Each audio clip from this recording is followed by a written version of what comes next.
नमस्कार मंडळी. जेवणाची रंगत वाढवायची आहे की कुरकुरीत खायची इच्छा झाली आहे? चला तर मग रेसिपीला सुरुवात करूया. आधी इथे वडीसाठी आपण मसाला तयार करून घेऊयात. लसूण पाकळ्या, मिरची, कच्चे धणे आणि जिरं घेऊन वाटून घेऊयात.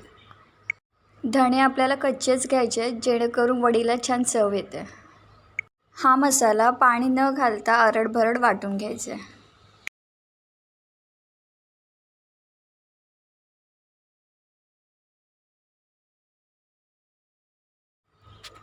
इथे 1 कप बारीक चिरलेली कोथिंबीर घेतली आहे.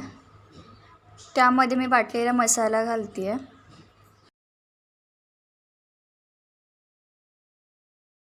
त्याचबरोबर आपण यात घालूयात हळद, 1 चमचा लाल तिखट, थोडे तीळ घालते आहे. ज्या भांड्यामध्ये कोथिंबीर मोजली होती त्याच भांड्यात मी बाजरी आणि तांदळाचं पीठ मोजून घेते आहे.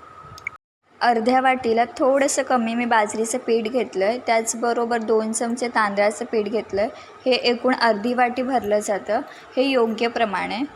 त्याचबरोबर इथे मी चवीपुरतं मीठ आणि गरम केलेलं 2 चमचे तेल घातलं आहे. हे सर्व मिश्रण आपण एकत्र करून ठेवूयात.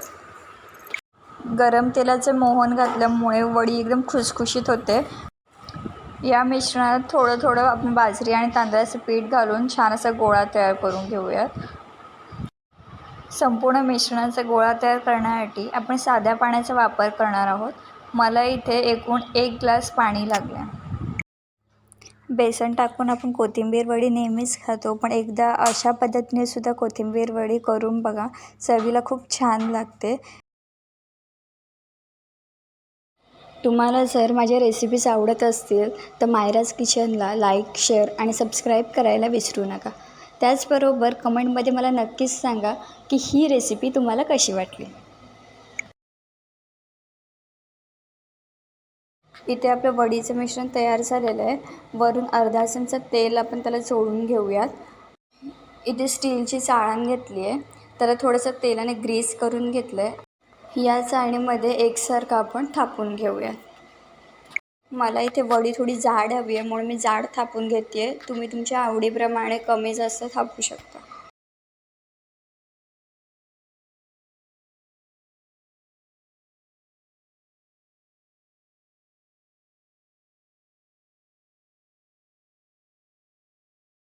मी ते संपूर्ण मिश्रण चाळणीमध्ये सेट करून घेतलं आहे. त्याचबरोबर वरतून सजावटीसाठी थोडे तीळ मी पसरवते आहे. ते सुद्धा आपण हलक्या हाताने दाबून घेऊयात जेणेकरून वडी तळताना ते निघणार नाहीत.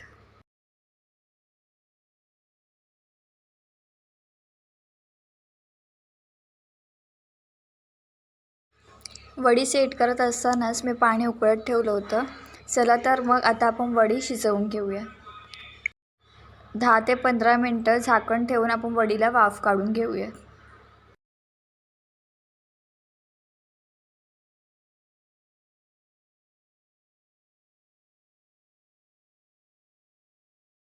इथे मी वडी 20 मिनटं वाफवून घेतले.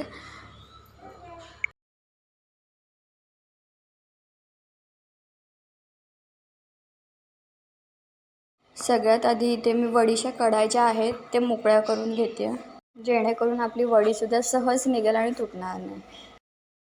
मी इथे चौकोनी आकाराच्या वड्या कापून घेते आहे.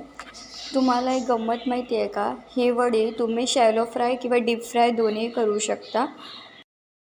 मी सगळ्या वड्या पाडून घेतल्या. तुम्ही बघू शकता आपल्या वड्याने सुद्धा आकार छान धरलेला आहे.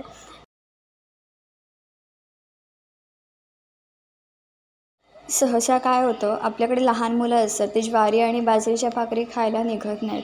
तर तुम्ही अशा पद्धतीने त्यांना ज्वारी आणि बाजरीचे पदार्थ जर बनवून दिले तर ते आवडीने खाऊ शकतात. चला तर इथं आपलं तेलसुद्धा गरम झालेलं आहे. मी इथे सर्व वड्या फ्राय करून घेते. मगाशी म्हटलं तसं तुम्ही या वड्या डीप फ्रायसुद्धा करू शकतात. कारण या वड्या जसं तेलही शोषून घेत नाहीत आणि तेल शोषून न घेतल्यामुळे त्या तेलकटही होत नाहीत. डीप फ्राय केल्यामुळे छान खुशखुशीतही होतात.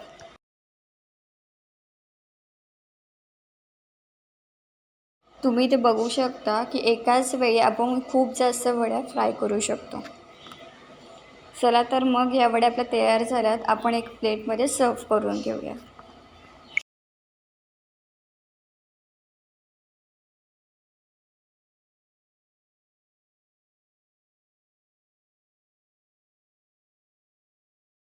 अशी आपली कुरकुरीत कोथिंबीर वडी तयार झाली.